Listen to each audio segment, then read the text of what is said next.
500 साल, जी हाँ, पिछली 5 सदियों का एक बहुत ही लंबा इतिहास। ये कोई आम कहानी नहीं है, बल्कि दशकों के संघर्ष, उलझी हुई कानूनी लड़ाइयों और गहरी आस्था का एक पूरा कालक्रम है। आज के इस विश्लेषण में हम इसी ऐतिहासिक कालक्रम को खंगालेंगे, किसी तरफ झुके बिना, बिल्कुल निष्पक्ष होकर। 1528 की शुरुआत से लेकर 2024 में एक भव्य मंदिर के उद्घाटन तक के सफर को। तो चलिए बिना किसी देरी के इस दिलचस्प सफर की शुरुआत करते हैं। इस पूरे विश्लेषण को समझने के लिए हमने इसे 4 मुख्य हिस्सों में बांटा है। पहला, विवाद के मूल। दूसरा, दशकों का बढ़ता तनाव। तीसरा, सुप्रीम कोर्ट का ऐतिहासिक फैसला। और आखिर में इसकी अनोखी वास्तुकला। तो चलिए सीधे पहले हिस्से की तरफ बढ़ते हैं, विवाद के मूल, जहां इस जगह का शुरुआती इतिहास छिपा है। ये कालक्रम शुरू होता है साल 1528 से। स्रोत बताते हैं कि तब मुगल बादशाह बाबर के सिपाही मीर बाकी ने अयोध्या में राम जन्मभूमि स्थल पर मौजूद एक प्राचीन मंदिर को तोड़कर वहां बाबरी मस्जिद का निर्माण करवाया था। फिर वक्त आगे बढ़ा और 1853 से 1859 के बीच यहाँ पहला बड़ा सांप्रदायिक दंगा देखने को मिला। नतीजा ये हुआ कि अंग्रेजों ने इस पूरे परिसर के 2 हिस्से कर दिए, बाहरी हिस्सा हिंदुओं के लिए और भीतरी हिस्सा मुसलमानों के लिए।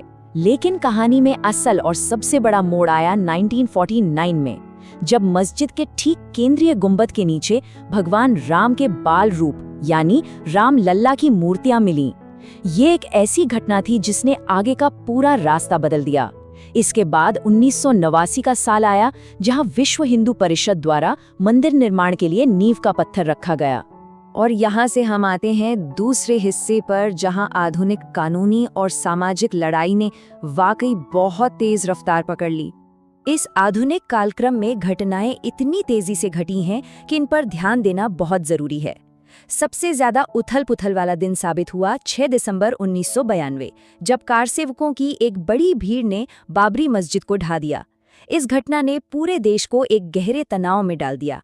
इसके बाद कानूनी लड़ाई का एक बहुत ही लंबा दौर चला, जो जाकर खत्म हुआ 2019 के सुप्रीम कोर्ट के फैसले पर। फिर चीजें तेजी से आगे बढ़ीं। 2020 में प्रधानमंत्री नरेंद्र मोदी ने भूमि पूजन किया और 22 जनवरी 2024 को मंदिर के गर्भगृह में रामलल्ला की प्राण प्रतिष्ठा पूरी हुई। इस पूरे सफर में सबसे अहम पड़ाव था हमारा तीसरा हिस्सा, सुप्रीम कोर्ट और निर्माण की शुरुआत। एक ऐसा फैसला जिसने कानूनी लड़ाई को हमेशा के लिए सुलझा दिया। सोचिए, अदालत के सामने चुनौती सिर्फ जमीन के एक टुकड़े को बांटने की नहीं थी, बल्कि सदियों पुराने एक विवाद को संतुलन के साथ सुलझाने की थी। इसलिए 9 नवंबर 2019 को जो फैसला आया, वो बेहद संतुलित था। अदालत ने तय किया कि 2.77 एकड़ की जो पूरी विवादित जमीन है, वो हिंदू पक्ष को राम मंदिर बनाने के लिए दी जाएगी, और दूसरी तरफ बैलेंस बनाए रखने के लिए मुस्लिम पक्ष को मस्जिद के निर्माण के लिए अयोध्या में ही किसी दूसरी मुख्य जगह पर 5 एकड़ की वैकल्पिक जमीन दी गई।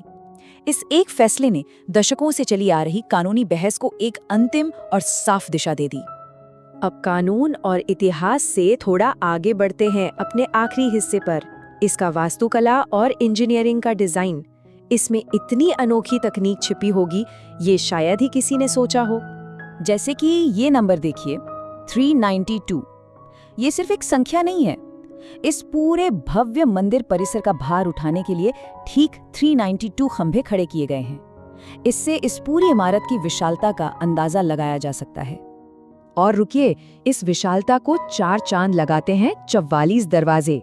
हर एक दरवाजे पर इतनी बारीक नक्काशी की गई है, जो सीधे हमारी प्राचीन कला और परंपरा की याद दिलाती है। ऊंचाई की बात करें तो मुख्य मंदिर 161 फुट ऊंचा है। 161 फुट, यानी इतना ऊंचा कि मीलों दूर से ही इस भव्य इमारत का शिखर साफ साफ देखा जा सकता है।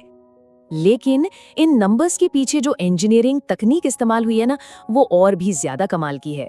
पहला, इसे पूरी तरह से पारंपरिक नागर शैली में बनाया गया है। दूसरा, इसके निर्माण में राजस्थान के मशहूर गुलाबी बलुआ पत्थर का इस्तेमाल हुआ है।